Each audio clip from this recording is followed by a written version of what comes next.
Hi folks, I'm International Master John Watson and this is Ask the Master on ICC TV. Sorry for that little delay. We had the chat window disabled and I had to get the chat up first.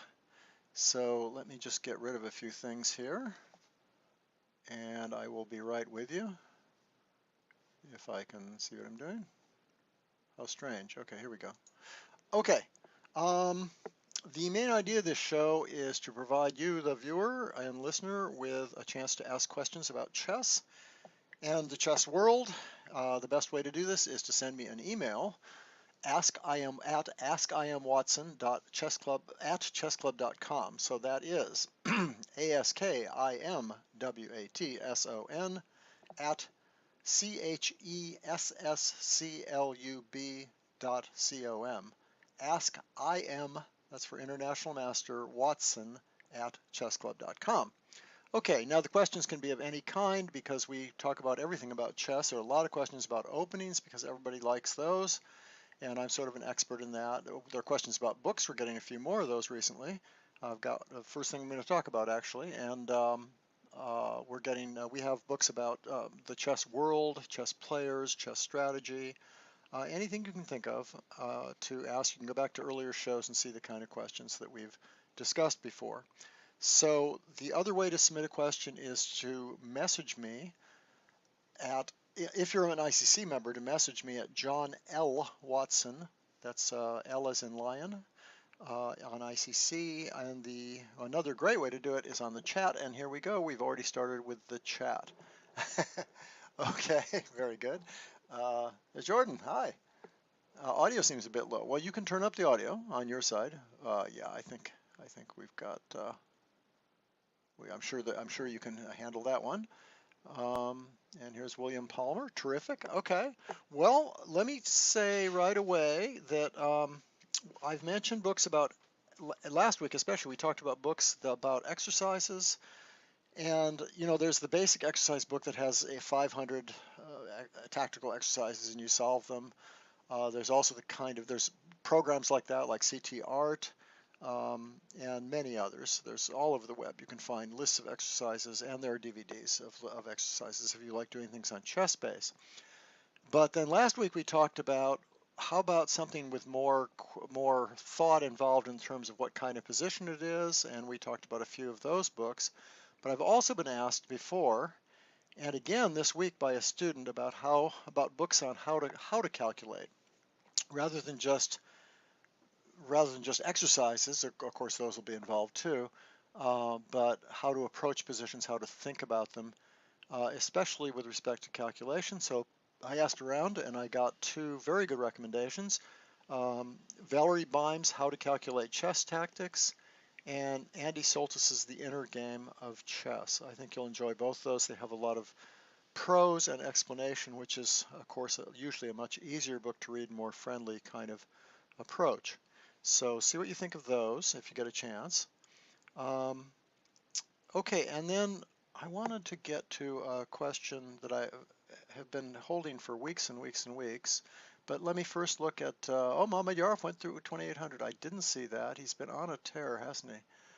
Great player. You know, early Mamedyarov games are really fun to look at when he was a kid because they're just tactical masterpieces. He has a wonderful tactical eye, which is something that I think has kind of drifted from sight while he's been playing these really top players because they don't give him the opportunity to play brilliant tactics. And also I think he's had to really tighten up his game and become more positional to gain the kind of strength to compete at that kind of level. But I really recommend going back to some games Mamedyarov played as a youngster. Okay, we're getting all kinds of material about the Rife machine, and you guys can I know you can Google Rife, and San Diego's where I live and where Jordan lives, by the way. And you can Google Rife and get all kinds of information about his experiments and his machine. So I'm sure Jordan would like you to do that. He's very interested in this subject. Now, okay, since I have no concrete questions, I thought I'd finally hit this question I was asked ages ago about the O'Kelly Sicilian.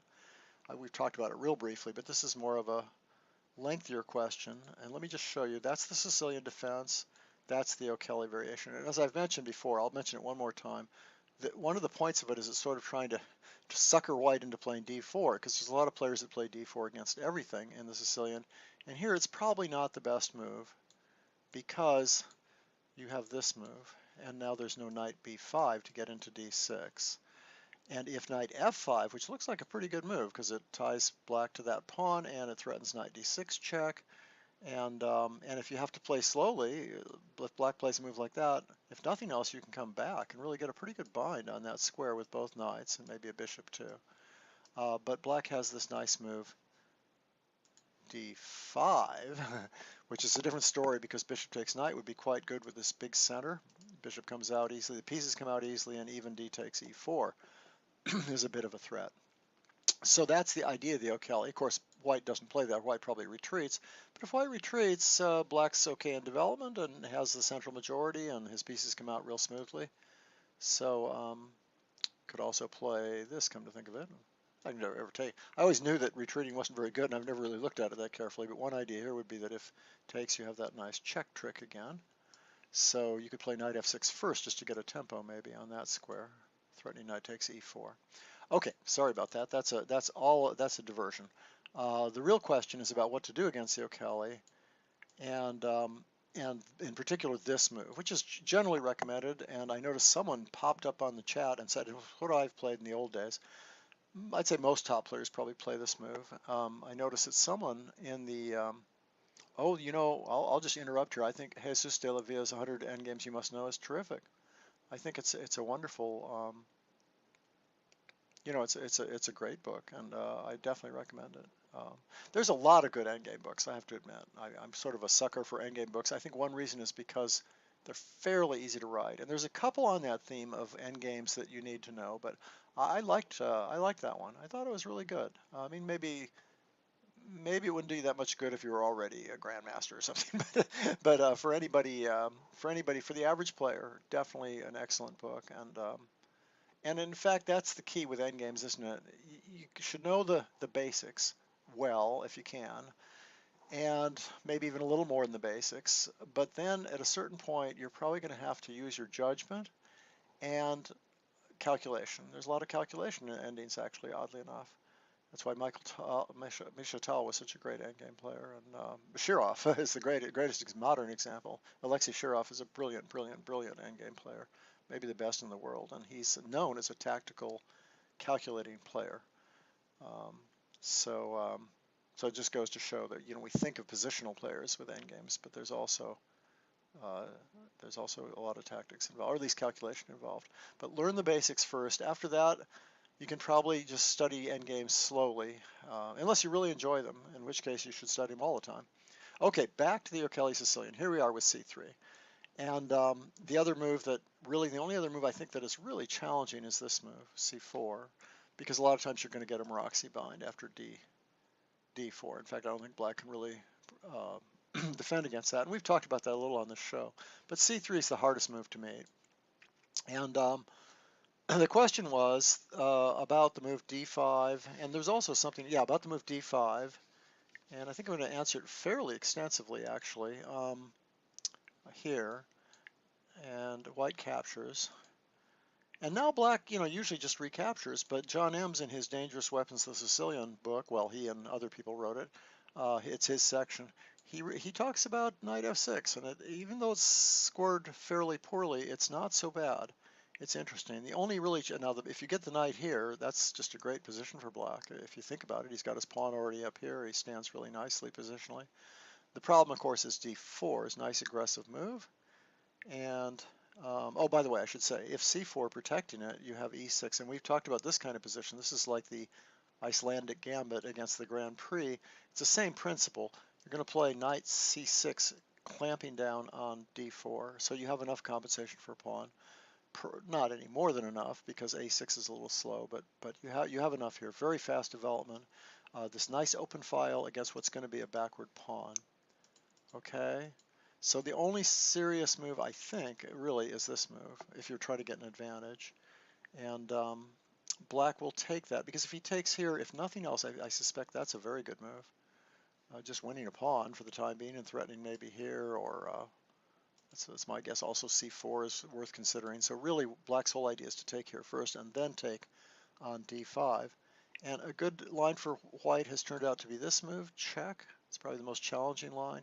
And after queen d7, because you've got to get your pawn back, white can play queen takes d7, bishop takes d7. Now knight takes d7. You can play this move c4, and that guy is going to fall, and white's going to be a pawn up for nothing, unless black plays this nice little counterattacking move. And white plays here, defending it, takes, and black just keeps chipping away at the center, hoping to exploit his lead in development. And sure enough, after this, after white takes back the pawn, otherwise just e5, black's got some compensation for the pawn. You know, none of these pieces are developed. Black has really active development with bishop b7 and bishop b4 check or bishop c5, and that pawn is a little weak. Of course, that pawn's a little weak too. You know, white's almost certainly better, but it's not so bad. This is a game. But still, you don't, you know, white's the one with the winning chances here. He is a pawn up. All right, but I just wanted to show you that. Real fun, messy stuff. So bishop d7 is actually played more often. Then c4, again, just trying to come out a pawn up by taking that. Then e6 takes, oh, I'm sorry. Yeah, I think the knight d7 is a little better. I think the knight d7 is a little better. That last position was close. But anyway, white has a little advantage here. So that's knight f6. I may be wrong about it. Ems thinks it's at least interesting. So most people play queen takes d5. By overwhelmingly, people play queen takes d5. White plays d4. And black plays knight f6. So it's very much like a normal Alpen Sicilian, except white has an extra tempo and black has a6 as his extra tempo. And a6 doesn't look that attractive, but it is a typical Sicilian move. And often in the Alpen Sicilian after black takes, well, we'll see. Let's go ahead a little bit. But a lot of times a knight comes here, and this move, either knight b5 or bishop b5, ends up being important anyway. So you've stopped that. And maybe you're thinking about playing b5 yourself. So it's not that bad. The normal position black would already have e6 in. Okay, so let me just continue there. So white tries to force the thing. White's a little afraid that if he takes here, he's never going to make any progress. Black's going to have a good, solid Sicilian-like game. Now that may not be true. Maybe white can sneak a bishop in here and maybe even try and get a knight in here in a couple moves. But right now might be a little too early to do that. For one thing, this is probably a reasonable move. So what white tries to do is force black to give him an isolated pawn with this move. And this is the main line of this variation. White can also play, one of the other main lines is just to develop. Then black plays very conservatively. If black plays something like this, you have to watch out because there's no longer a check here. See, before bishop e2, there was a check there. I'll try and go through this whole thing because it'd be fun for both sides to know what's going on here. See, that move wasn't so great because check, and then you wipe out the center. But after bishop e2, if black plays slowly, then there's a problem with c4. If black did nothing, for example, c4 would be quite strong, followed by d5, for example. So black plays e6 here usually, or he captures, and you'll see a position similar to captures in a second. And white castles, and black plays here, counterattacking in the center, and white tends to play bishop e3. And then one way to play for white is to actually, now this would be the normal, that'll probably transpose into the kind of position we're talking about. Isolated pawn, you've seen these before on our show. Here white has this little option of trying to get a tiny advantage with knight takes d4, and you know, maybe he gets some. This position has won some games for white. A little hard to describe why, but he has a little bit of development, and white has a few weaknesses. This d5 square is a nice square. A little hard to describe why this is better for white, but it is. It just tends to be a little bit better for white. So to avoid that, black can also play just a simple move. This is what I'd recommend. And then come straight back, and then even retreat, since there's moves like this coming, then just retreat again. And I feel like this position's quite playable for black, although again, white's maybe just an edge, just a touch better, but you get that in chess a lot anyway. Okay, now let's revert to the game. In the game, white tried to force, because of the threat of d takes c5, and also c4, by the way, now that there's no check, he tried to force black to capture. The only problem with this, and it's a good line for white, probably the best line, or might be the best line, but it does make this bishop rather passive. On the other hand, once you get that isolated pawn going, that's really worth it for white, because white has so many nice attacking chances. Okay, in this game he played knight c6. The main line is e6 by far, and in fact I think I will show a game with this line, but let's just continue here. Okay, so he plays knight c6. e6 is probably a better move. I'll show you that later. In this position, in this game, he plays knight c6, and that allows maybe d5 to happen in some variations. And so that's a bit of a problem. Now the computer tends to like rook c1 and d5. The book move is probably here, and I don't think that means much. This is a main line where black has enough play against the isolated pawn, although it's very fun for both sides. Black has long-term prospects, playing rook d8, maybe b5 and bishop b7. White has the isolated pawn and therefore attacking chances, so this kind of thing's fun. Okay, and maybe I'll show you a little more of this later. In this game, we'll look at what happened, which was white played there, just attacked, and probably gets a small advantage after that.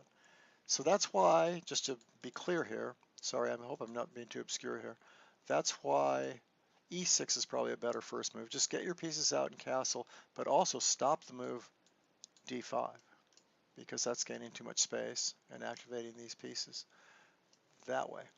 That's the idea. And in fact, let's see what happens after d5 in the game. Here, here, here, here. Knight b4 looks pretty good, attacking this. And then the idea is after bishop c4, threatening a3, winning a piece actually, or attacking the knight, which has no retreat. Black can play b5. But it just turns out that white's far enough ahead in development that this position is actually quite good for him. This is still a strong pawn, and black doesn't have enough pieces out. If black takes the pawn, which is certainly the most natural move, white castles, black tries to get his pieces out. White can play there. Now he doesn't have to play there. One game, white played rook a4 and won the game later. Just he's got so many pieces out. This is a big attack, and that queen's exposed. This game he plays knight up. Maybe he's thinking about this move, for example. This pawn's hanging in some lines. Black tried bishop d6, certainly logical.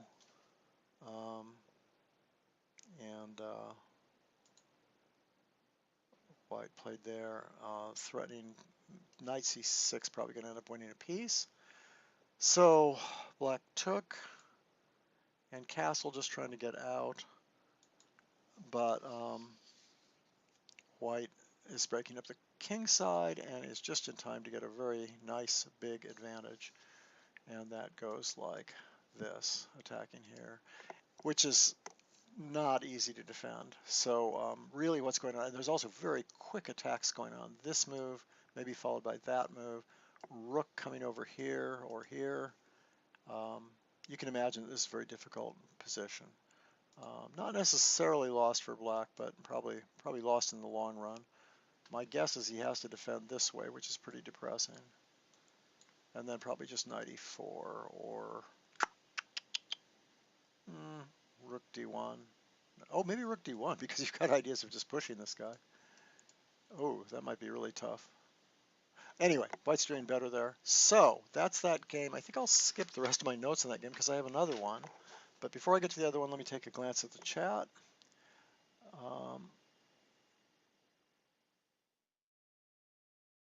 Okay, we're talking about England and Scotland. Scotland going to get independence. They might give it another try now that we have Brexit. At least that's what we read over here. Psychiatrist. Oh boy, we're really getting going here. Wow. Okay.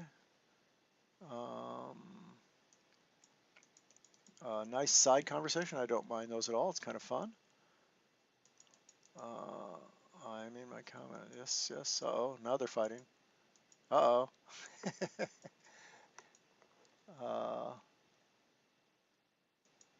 Okay. This is fun stuff, but I think I'll skip through it if you guys don't mind. I won't make any comments. I'm not taking sides here. Isn't the essence of calculation in evaluating the resulting position accurately? In my study, I'm surprised how often good authors and players disagree.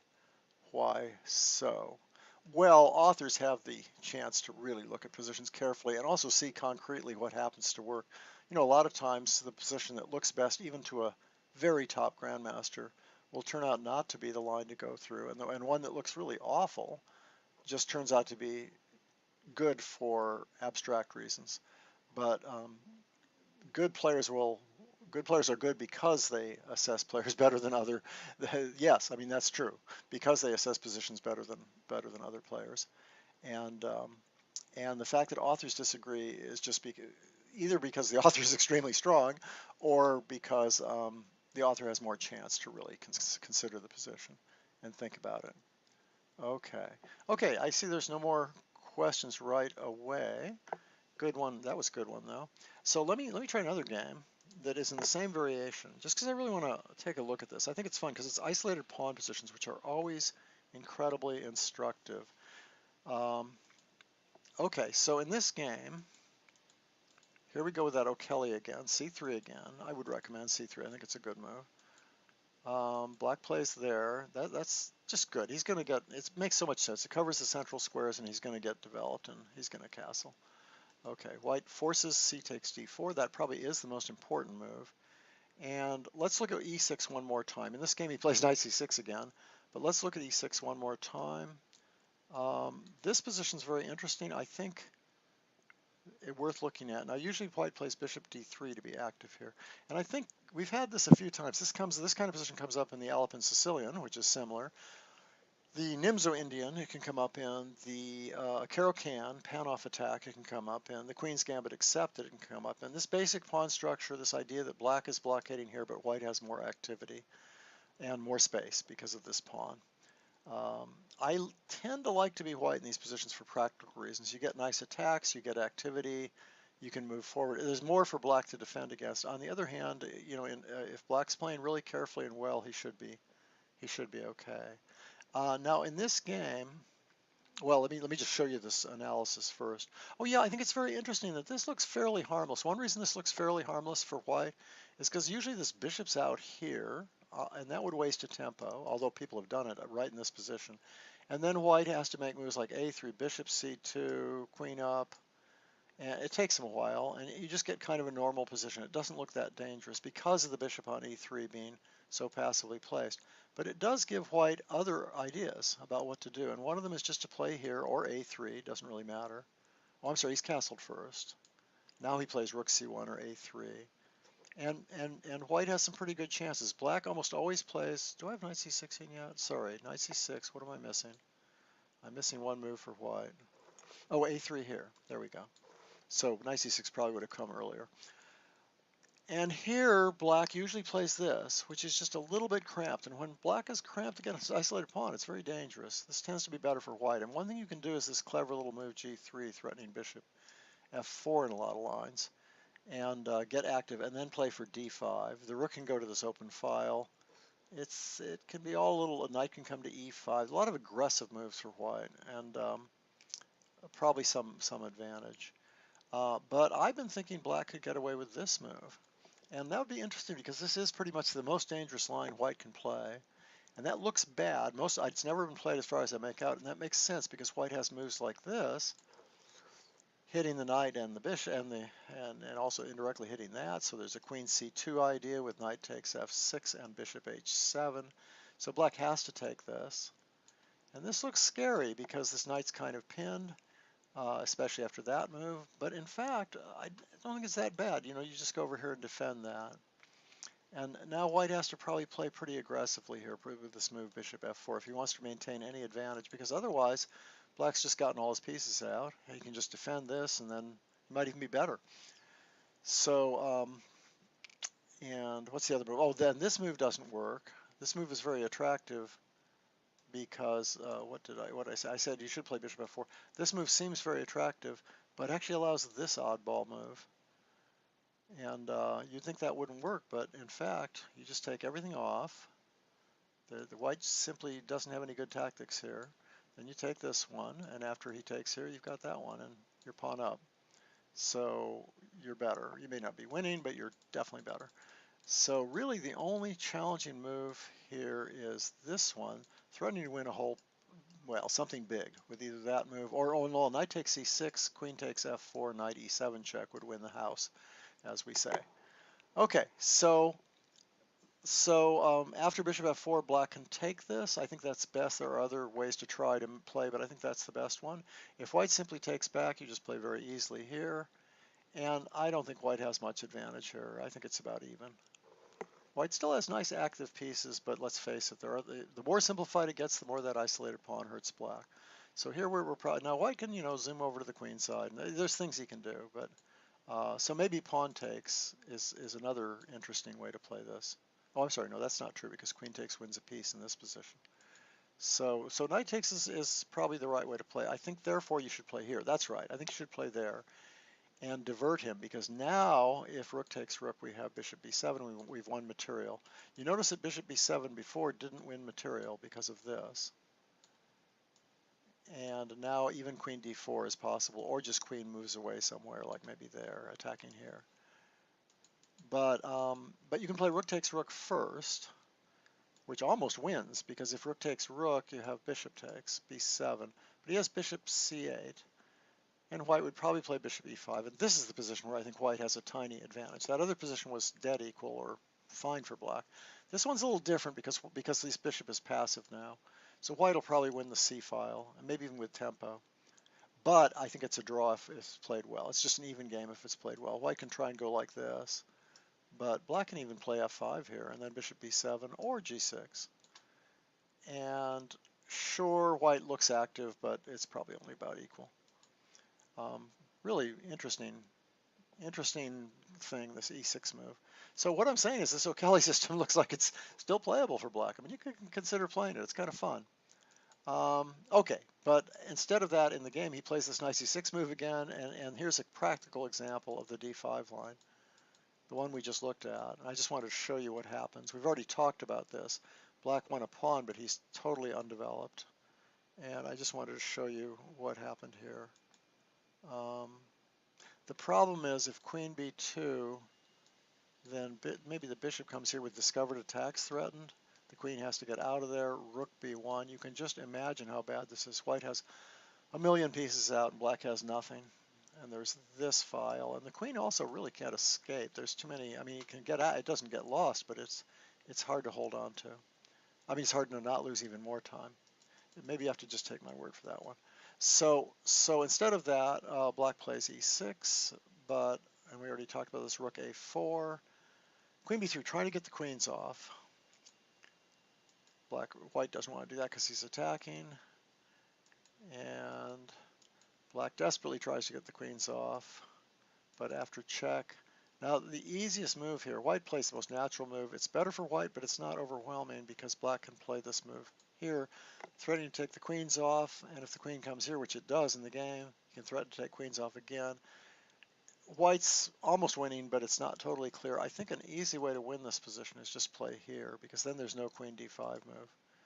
And I think at this point, black's getting really desperate. But because he can't even move this bishop because this pawn hangs. So anyway, so that just shows you why this early knight c6 instead of e6 is a real problem. Anyway, in the game, just to be real quick about it, white won anyway. Black defended, toughly here, but he just didn't work out. I think I'll wait until I get to what I think is a one position. Well, this is a one position. Now he's only one pawn up after rook e6, but the problem is he's really active, and this guy's weak. And if white can win this pawn, he's going to have two passed pawns on the king side. I think I'll stop there. It's not evident that this is winning, but with good play, it's winning. Black still, rook and pawn in games often are drawn, so black's is in fighting position here, but just really shouldn't be able to save it. All right, I hope I didn't go on too long with that, but I think the O'Kelly generally is an interesting opening that you could have a lot of fun with as black if you want an irregular Sicilian. All right, and that was what I was asked originally. So now the chat goes on. Keen Band, Keen Lazy Author. Yeah, Raymond Keane, what an interesting character in the history of chess. Very, very interesting. He wrote some very good books. He certainly wasn't lazy when he wrote his Nimzovich book, which is the best book on Nimzovich. Well, I hate to insult the other recent Nimzovich books, which are quite good, but I think it's a brilliant book anyway. His, what was it called? I've actually forgotten. Someone will remember for me. And he wrote a couple other good books. So he's written some good books, but he also wrote a lot of books in the old days where, frankly, he was either, I don't know, well, he just wanted to write them too quickly. I think that's the way to say it. And he also used other players to write his books and put his name on it. Um, and well, basically, I mean, he may have looked at the book and helped, but he used younger players, and they were not highly motivated either because they wanted to finish the books and get paid. So yeah, but Keane is a very interesting character. He's certainly done a lot of crazy stuff in the world of chess and a lot of interesting stuff. Um, all right, what have we got here? Better than being a prodigious hack. Uh, that type of position shows the weakness of the Isolani, something that is missing from Sokolov's book. Yes, yes, he's very pro Isolani because he has these queen pawn openings where the white's pieces really are very active, and black at best is sort of struggling to equalize. Yeah, and I think there's plenty of positions where the pawn really does become weak, and if you play the white side of isolated pawns, then get you do understand how bad your position can become with an inaccuracy, because all of a sudden you have a few pieces off the board and you're still stuck with that weakness. So. Um, Okay, if you recall, John, when you're an expert, how did you plan to study to make it to master? Wow. I started out, I've said before on this show, I started out by reading classics just because that's all that I had around me, and I was sort of a self-taught person for the most part. I studied the Golden Treasury of Chess, and I studied Modern Ideas in Chess, and I studied all these Dover books, Games of Pillsbury, Lasker's books, New York International 1924, that kind of thing. So I was already pretty good by the time I finished doing that, and I hadn't even played very much. And then I went down and I played strong players like John Thomas. I was in Omaha, Nebraska. John Thomas is on the chat here, and he taught me some good lessons. And, I learned by playing and studying. At the time, I don't know how much studying I did. Actually, I was terrible in the opening, if John will remember. And so I think I got to master without really studying much except sort of the great games. Um, is that right? I'd have to kind of think about that. We didn't have many opening resources back then, and I actually didn't know what I was doing most of the time in the opening. Fortunately, a lot of my opponents didn't either, so I think that helped a lot. It was just a whole different world back then. It wasn't just pre-computer; it was pre. Things weren't not that many books were published until Batsford started publishing opening books, and The Informant came out. And even then, I didn't really understand how to put that information together and form a good repertoire. Um, what would I recommend now as an expert to make it to master? Um, Well, make sure your end games are good. Make sure you know what you're doing in the end game. Even though you may not get that many of them, it's a very useful study. It helps you kind of to know what to head for in the middle game and what to avoid, and it's good intellectual practice. Aside from that, I probably believe in studying openings more than most teachers say they do, even though they teach openings all the time. I think openings are useful, and I have to emphasize the main reason is because you'll get to know so much about the middle game. Opening study these days really is middle game study. It goes very deeply, and it has to do with middle game ideas, and it teaches you a lot of structures. And one theory about chess, which most people seem to accept, is that you need to know tens of thousands of positions, maybe hundreds of thousands, to become a really strong player. And there have been studies on this, and I don't know if I trust those, but I think it's true. I think knowing as many positions as possible is what gives you your best instincts and feel for the timing of chess. So just studying middle games in the abstract is not, to me, a very useful thing. I love games collections. They're good to study.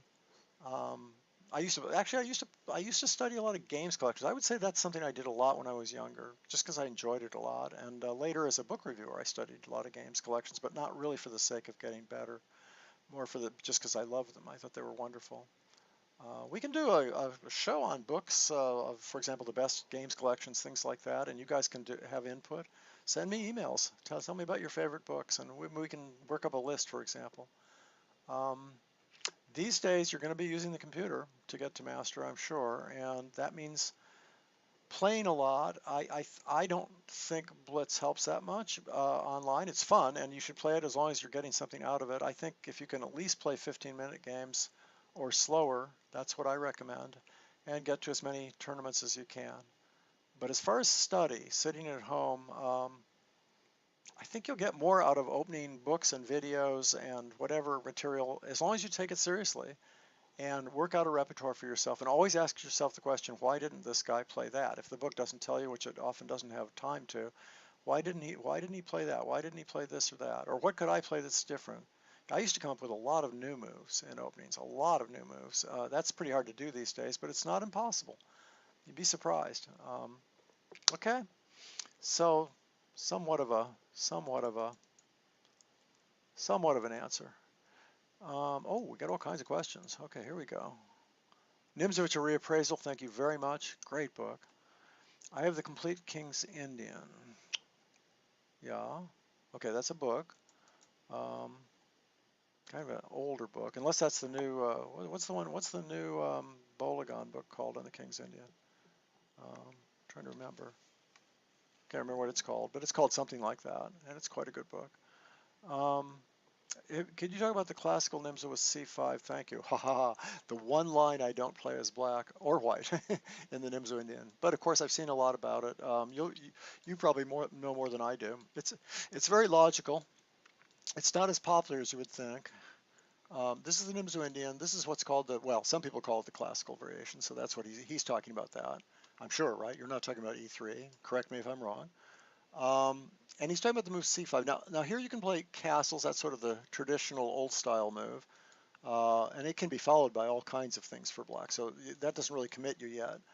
You can play D5, trying to get immediate pressure, which is so logical once the queen goes off the D file because there's more pressure coming this way. D5 is a very logical move, and probably the reason Queen C2 wasn't played so much early on. I know Capablanca played it, but it was never as popular until later. Then you can play C5, we just mentioned that. Knight C6 is called the Zurich variation, if white plays here anyway. And that's interesting. Black a lot of times plays for this kind of thing, but he's very flexible, and he can play a variety of plans. I'm sorry, but I'm not answering your question. I'm sorry about that, but I'm just trying to give you some feeling for what's going on. Some people are actually playing this and allowing that these days. This has been played a fair amount recently, oddly enough. Interesting, though. We could talk about that. What else does black play? I'm probably missing something obvious. Oh, maybe not. I think that's about it. Those are the main moves. Okay, so C5, white almost, this is an interesting move because after all, it threatens this. And this move is not playable yet. There's no tactics that work here. I mean, you're just losing that pawn and you don't get any serious compensation. You get a little bit, but not much. So, and if you defend, that's not in the spirit of what white's trying to do with queen c2. You might as well have played it last move because it's passive. And black can just go ahead and attack in the center. He can play knight c6, probably castles first, waits to see what white's doing. It's just too passive. I mean, although it's playable. I mean, you're not going to lose the game. You're white. You can get away with things like this when you're white. What else? You've got to do something about this.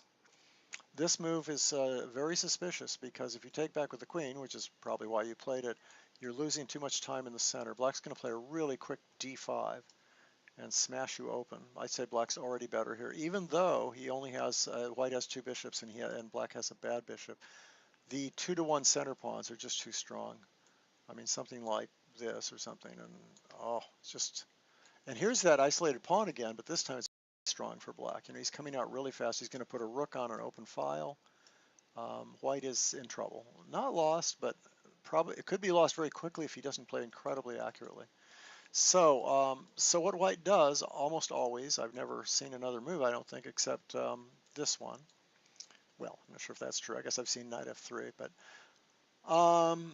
so he plays there, and if black takes back, white feels like he has a strong game with either bishop g5 or bishop f4 and bring a rook to d1 really quickly. This is probably okay for black, but usually black plays another move first. Either knight c6 is played sometimes. Um, Try to force white to waste a move with a3 before you take here, and then that extra tempo is really great because then you're getting your pieces out quickly. For example, if white plays there, you can just come back, and then you get an early d5 in probably right away. You also have the move a5 maybe. Okay, so that's the basic idea. Now the move that's the most interesting, I think, is knight a6. It's the most fun, uh, and I think it's might still be sound. Now you get some arguments about this. There's book after book about this position here, but it's a fascinating line. Uh, Black has two knights, and once again, he's way ahead in development, and he's going to gain more time on the queen, and he has the idea of d5, d4. But it's not that simple this time because the dark squares, white's got the dark squares and can play now, for example, after this move, black has to move forward, otherwise he's just going to end up with no space against two bishops, and that's suicide in chess. So he has to gain more time, and white has a couple moves here. He has queen d4 and queen b2. I don't know how much detail we want to go into here, but this is a fascinating gambit. Last time I looked, black could play this way. Maybe he gets a tiny positional disadvantage, but it's fun and it's interesting. I don't really know what the main line is now. I mean, this is an old main line that's still played, but I'm trying to, I think maybe black plays this knight c6 more often than anything else. I think he plays that more often than anything else, just as I recall. As I say, white's idea is to play for bishop f4 or g5, knight f3, rook d1, and then maybe even e4 sometimes. Yasser Seirawan used to play for e4 in these positions. Let me see if I can give you an example of that. Let's say white plays, well, let's go ahead and play this move, even if it's not the best move, and it may be the best move. Let's say white plays, just knight f3. Yasser would probably kill me. I'll probably get the move order completely wrong here. And then bishop f4 is a little more popular than bishop g5, or used to be anyway. And if d5, which is probably a playable move, then rook d1. You don't want to castle queenside normally in these kinds of positions, although you're way ahead in development, because the king is exposed in so many lines. I don't know precisely what would happen here. Maybe queen a5 even. It's interesting. Maybe queen a5 is an interesting move. That would be interesting. Yeah, I don't know if anybody knows the theory here.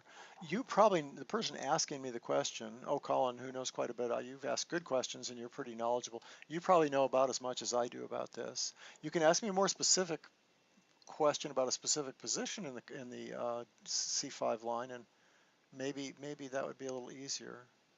I think queen a5 here. Yeah, anyway, or maybe queen e7 to get e5 in is a possibility too. The point is usually it's impossible, especially after castling, excuse me. Rook d1 is probably a better move, but after castling, one thing that happens is that even if white wins a central pawn, this one's a little bit, I'm not sure. You might be able to actually take that because it's with tempo on that bishop. By the way, is this tactic just ridiculous?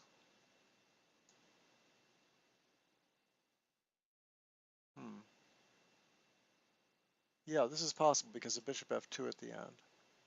Wow, okay. So you can't play, but I'm sorry, I didn't mention that bishop f2 immediately you get stuck here. He either takes first or plays e4 attacking the bishop, or even e3 attacking the bishop. I think all these moves are probably pretty good.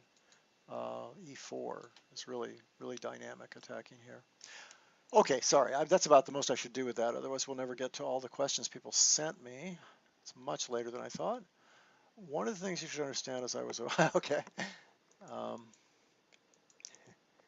I tied for first in his first tournament. Is that right, John? I don't remember that. I do remember the Kansas City Open where I played a Brilliancy in the Dragon, or at least what I thought was a Brilliancy. I remember I went into a long think, and I was very proud of that game. I always wanted to look up again, and probably it was terrible. I don't know if you guys ever do that, but you have this romantic notion about how well you played, and put it on the computer. It's probably horrible. But I remember I had 2 pawns on the 7th, and I was a queen down. It was really fun.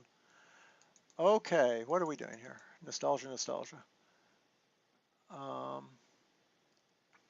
What's your opinion on the Alyekin defense for black? Could you go over some of the main lines? I could. That's a big question. I might save that for next week because it's such a complicated, long answer. But I might do it right. I might do it right now. But I want to get to some things that people sent me by email. I want to encourage you guys to send things by email. Also, would you be able to talk about the Maroxy bind again? A huge, huge. Hmm. Well, you can't get the Maroxy bind in other Sicilians, right? You won't be able to achieve it. Well, maybe the timing off, but it's not really a Maroxy bind. Let's just say that he's asking, I think, and correct me if I'm wrong. He's asking about in this position. Sorry, now I might as well throw an IC6 in. That's called the Maroxy bind. In fact, very specifically in the Sicilian defense, the terms used for this structure, C4 and E4, and a lot of times that structure really isn't even a Maroxy bind, but this certainly is. This is a famous Maroxy bind in what's called the accelerated fianchetto, and black plays like this, and et cetera, et cetera, et cetera. Okay, so his question is, what about other Sicilians? Why isn't it good for okay, why is it not as good for black? What? Or why is it not as good for white? Can you give me some help here, Colin? Um, in other words, let's look at another Sicilian. Most positions white really can't get the Maroxy bind. For example, if he plays this now, you can't play c4 because your pawn is attacked. And now if you play that, and there's no other really good way to defend that, well, I mean, there's f3, but then you can no longer play c4. So you just don't get it after d6 usually. You don't usually get the move c4 in. And if you play c4 right away here, you have to deal, if nothing else, with this move, which is at least equal, because actually the knight's even a little misplaced here, because white eventually would like to play f4 and it's blocked, whereas black can play f5 because his pawn is unblocked. So this structure, even though it's equal, because white is a tempo ahead, is no fun for white. It's not, what you want. So, and there are other answers too. So, okay, so what about, for example, this move with a Maroxy bind? And the thing is, it usually doesn't happen. For example, after this, let's look at something like that. You can play here, but it's a little bit slow, and black can play dynamically here. Attack that pawn, and then after it gets defended, pin that knight. He can play for piece play, and he's always got this idea of d5 now, which really those pawns don't stop d5 by themselves, do they?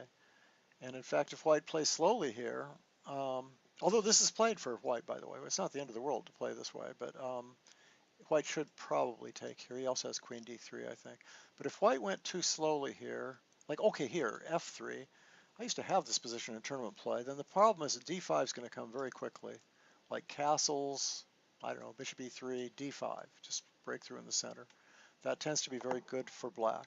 So c4 is just too slow after e6. It's not playable after d6. So that's why you get it.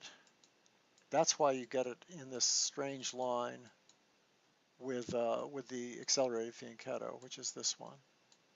If you play g6 first, by the way, it's called the hyper-accelerated fianchetto.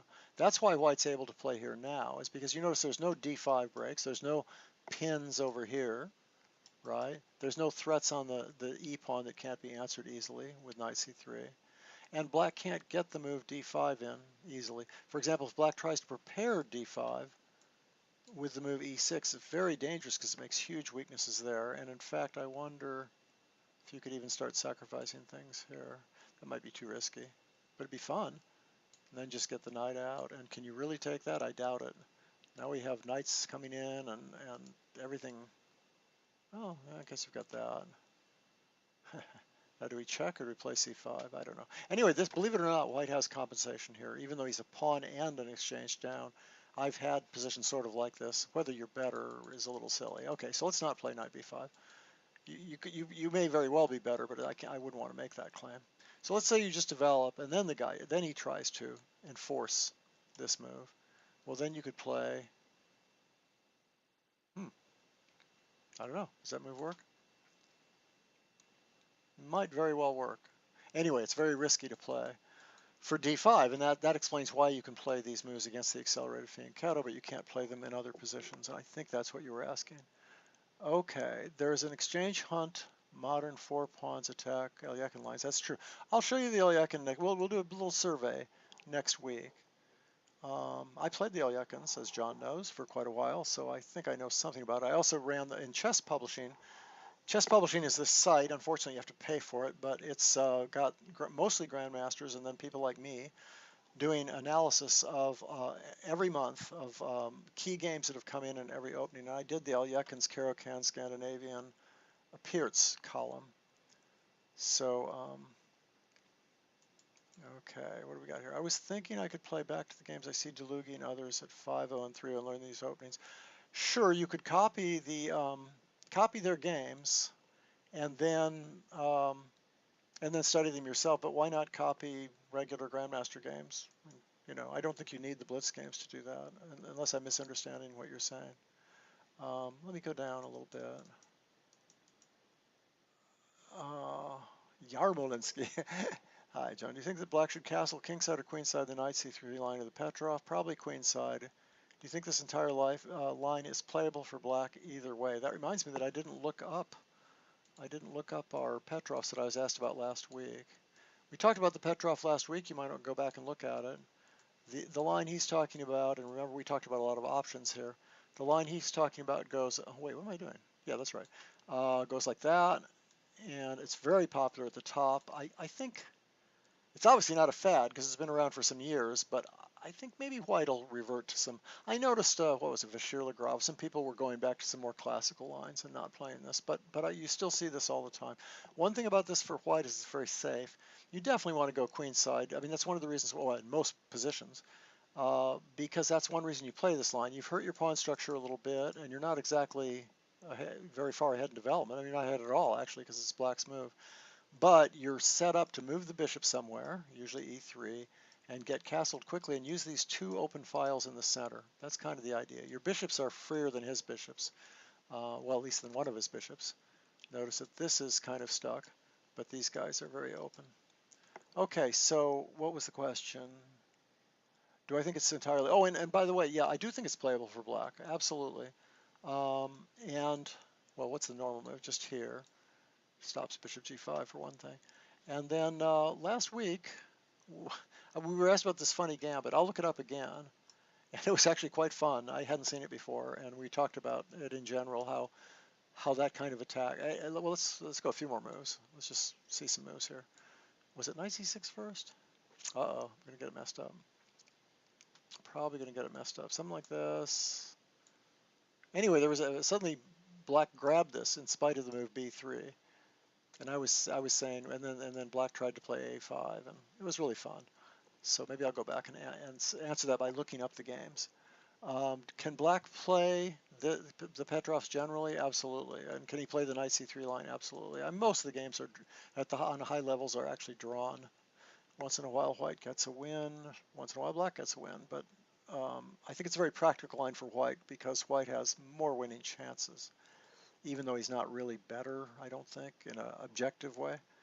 The line in the Peertz that goes e4, ooh, I'm supposed to get back to my other stuff, but I will do one more. The line in the Peertz that goes knight f6, knight c3, g6, hc, yeah, h3 is played sometimes. So the idea of g4, that's when it's the spike. If you just play knight f3 now, you're just trying to avoid bishop g4, so it's more classical. But if you play g4 now, that's called the spike. Yeah, bishop e3, oh, or bishop e3 to stop knight here. Good point.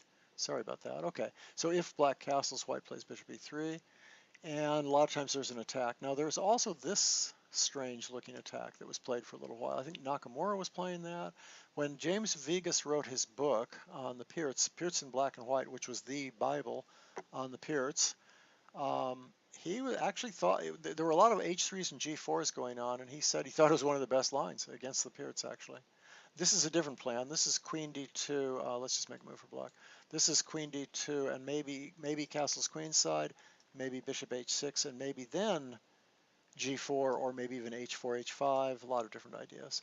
But the point of h3, for those of you who are kind of just starting out, is that if you played bishop e3 right away, black at least has the possibility of playing there, and that's just a little awkward because where's that bishop going?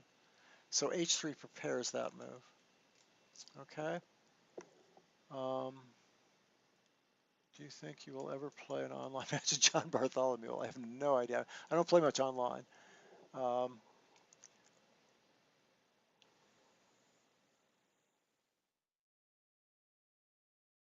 Okay, you might want to show me that. Oh, F3, yeah, yeah. There's a book on this actually. I looked, for my students, I was looking at this and one of us even studied. We started playing it.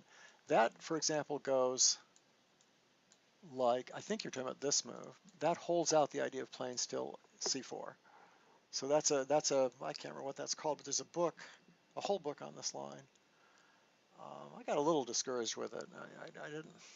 One of the, they always play this A5 move. Let's see if we can figure out how this goes. Okay, one of the ideas here for black is to play this A5 move, threatening A4 in a lot of lines. And I think it's, even though white won games recently with this, I was a little. I think that was a good line for black, by the way, if you want to play that way. And notice that stops C4 from being any good. Wouldn't make much sense anymore with A4 coming. There's also, I don't think you can play knight e4 right away, but it's a dangerous move pretty soon, maybe after the bishop comes here. And so you got to be a little careful about knight e4. I don't remember which moves. I remember him talking about this, that there are move orders you can play where knight e4 suddenly happens.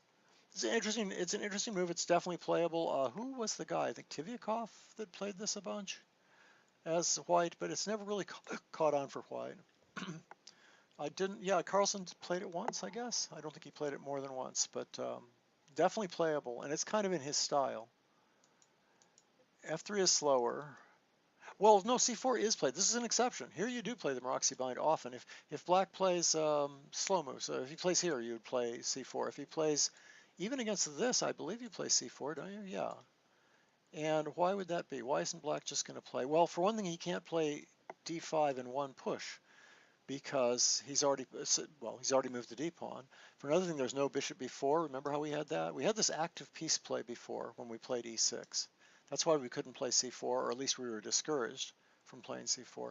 Here he's going to have to go into some kind of hedgehog. He's not going to be able to blast away in the center. So you're probably going to get some position like this, or a6 first maybe. And, I don't know, something hedgehoggy. And you've probably seen positions like this before. Knight bd7. White might play queen here and here, or even there, or maybe here, rook here, bishop back, queen f2. Black has all kinds of plans, including the very exotic king h8, rook g8, g5, played by Fischer.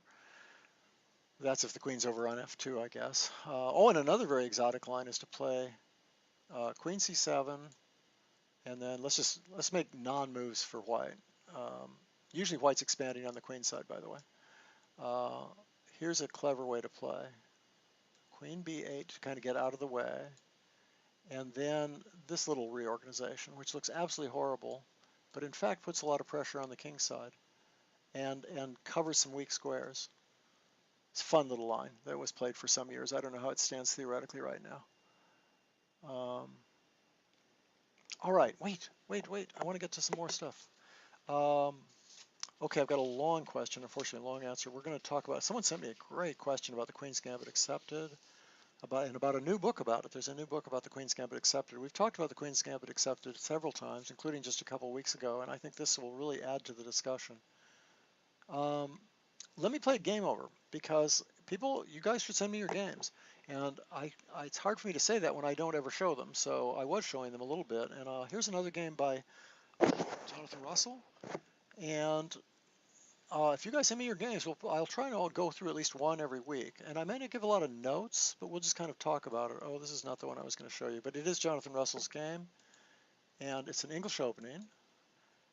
And this is called a Four Nights English. Now, someone the other day, last week, asked me about this. We talked about 13 openings last week, by the way. I know because by the way, on my Facebook page, my timeline, John L. Watson, John space L space Watson, I have a list of everything. I just updated the list and put it up there. I have a list of everything that we've covered in terms of ECO codes, openings that we've covered in terms of ECO codes, and the name of the opening. So, and for every show. So you can go back to see where your opening has been discussed.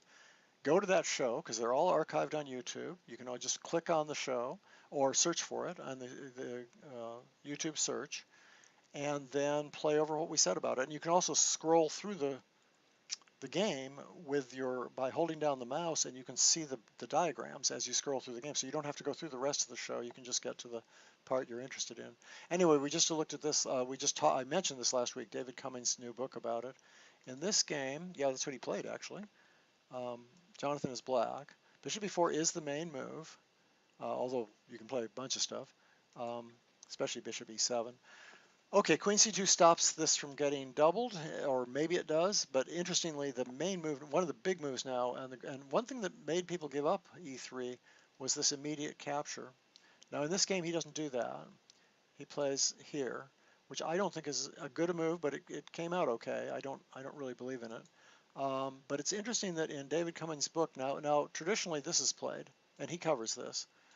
And this and queen e7 to defend this, and then a quick d5 is usually played.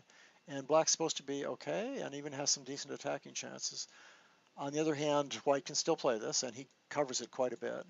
But he also mentions this cute little move. I think Suba used to play this. I don't think he does mention that, but which doubles your pawns and makes this queen look a little funny because it's not on the file. But the queen's very useful this way anyway. And white can continue by having a big central complex with d4, or in some cases he might even play e4. Most of the time he's probably going to play d4. Interesting position, and it's unbalanced, and that's what's good about it. White has two bishops, which is a big advantage, but black has the better pawn structure and more control of the center for the time being. Great little line to think about.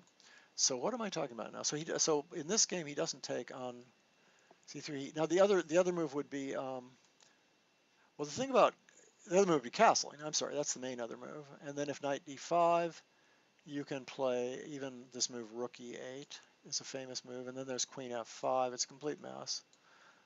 Complete mess. That's, by the way, Keen. That Keen was the first one to play this. We talked about Keen earlier in this game. And he prepared this in the days before computers. Really a cute idea. And I could go on and on and on about that position because I used to study it like crazy. Okay, but in this game, he doesn't castle. He plays d5, white takes, black takes. Do I have any notes on any of this? No. I'm not going to annotate this too heavily. White pins, threatening the e-pawn. Black captures and comes back and defends his e-pawn. Well, that means black's lost some time and strengthened white's center because now d4 is going to be supported. So white is almost certainly better here, probably quite a bit better. So Jonathan's opening was not good, but he plays the game very well. Now this move, and I think I have I mean that's a good way to play. You could kind of speed things up by discouraging knight b4. That would go like this. It would go something like here, and if castles here, threatening that. Just get your pieces out a little bit faster and get a rook to b1. So it would go like this, and now you can just castle or play rook b1. You can castle because if he does try to fork these pieces, which was the problem, the reason you played bishop d2, then you're going to lose your b pawn. This pawn's going to fall on the 7th rank. Okay, so that's kind of going back to what could have happened. Instead, he castled right away, and castled and played here. So logical. So white was probably feeling very confident. He has a 2-0 central majority, and he has good development, and he's about to play e4. If he gets e4 in, he's very happy. So this was all looking good, and he's got a little indirect pressure there. But now Jonathan plays really well in this game. He plays that move, first of all, which does, after all, hit the queen and hit this bishop. So that's a good start. But here's kind of the point. After the queen moves, it's almost like, well, what good is the knight doing there? Well, black plays here. White comes back. And now, boom, another one. And the bishop doesn't have that many good squares. It can't go here because that's his most important bishop, and it'll get taken. So he goes back, but now a5. Nice, good, aggressive play. And it turns out that I think black's doing perfectly well here, probably about equal. Even though white's more active and has the central majority, there's concrete issues. This pawn's about to go there and trap that bishop, essentially. And also black's aimed this way too, so he's got some kingside ideas too. And now he's got some space on the queen side. So he's managed to just about equalize. So that move's probably not the best, but I'm not going to worry about that. Good counterattack. This exchange here is almost certainly going to favor black. Oh wait, actually, let me see this. Why aren't you losing? Oh, because now bishop e6 with tempo and then bishop c4 wins back material. Although you might not even take that material because you have beautiful dark square pressure. Okay, but anyway, so he retreats, the knight comes back, and look, that's a great square because it's with tempo, threatening that, and if e4 is ever played, well, black's going to stop e4, so maybe that's irrelevant. Okay, white stops knight c3, black plays b4, excellent move. He could also get the advantage simply playing, now that he's got a light square blockade, see those light squares? He could play like knight b6 or bishop e6. And all of a sudden, black's got great queenside play, which is a little faster than white's central play. Usually central play beats flank play, but here black's flank play is going really fast. Well, now he's got a pass pawn. That's very dangerous. And white gets his center going, but black, no, that's a funny move. That's a little bit odd. I'm not sure. Now I think white's getting a good game again. Let me just see something here. Oh, a good move now, just for the record, was playing this funny little move. Don't take the pawn back yet because you've got bishop a6. You can get the pawn back later, and black's just better here. Quite a bit better, actually. So actually, bishop takes was the worst way to take that. He probably was counting on knight c3. Looks like a good move, but then it turns out he's going to lose time, and the center's quite strong here. So that's probably better for white. So he tries retreating, but that's also very negative. And white plays that very aggressive move, probably a pretty good move because it opens up that long diagonal. Not sure how good it is, but it looks pretty good. And now black starts playing well again. I think this is a very daring move, but it does clear this guy out that way. It means there's another pass pawn over here. So black's ignoring white's center, but at least the center can't advance yet because that's hanging. It's quite interesting position, interesting game. White moves up. Black decides to preserve his two bishops and threaten. Bishop a6, or sort of threaten. Black attacks. And now, sorry, I feel like I've got the wrong position here. Oh, okay, white gets a beautiful knight in on c6, but black's nice and active, so now he has the idea of knight f4 and bishop h3, and he's going to probably win material. Knight f4 is a great place for a knight. Remember, f4 and f5 are great places for knights.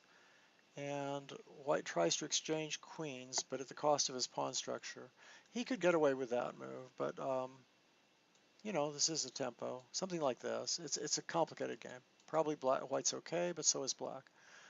Instead, he plays here, and black takes. Now it's true that he's got this file now, but his pawns are really messed up, and black still has a very dangerous pawn.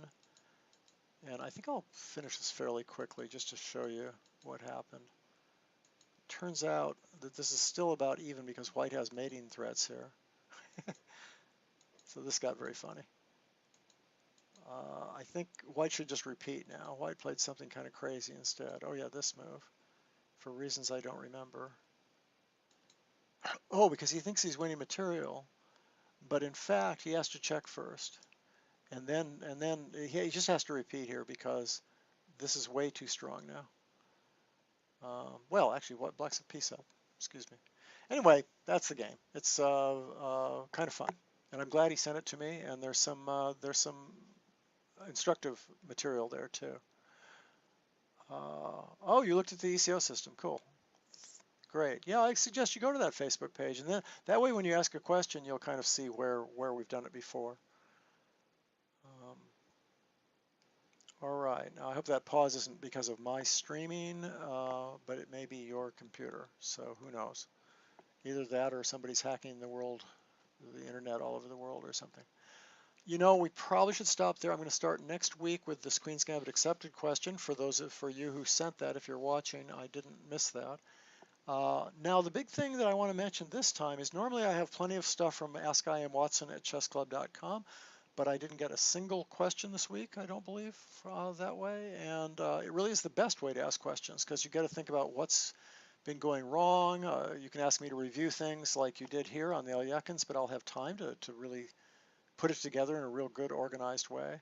And you can send me games, and you can send me also you can send your own opinions and your own things about books, things about players. So I strongly suggest you send me something on askimwatson@chessclub.com. That's an email. As I say, ICC members can also go can message John L. Watson, and I think we've got a pretty good balance as it is, but I'm starting to not get as many email questions, and I really enjoy those. Thank you, everybody, and I will see you next week, I hope.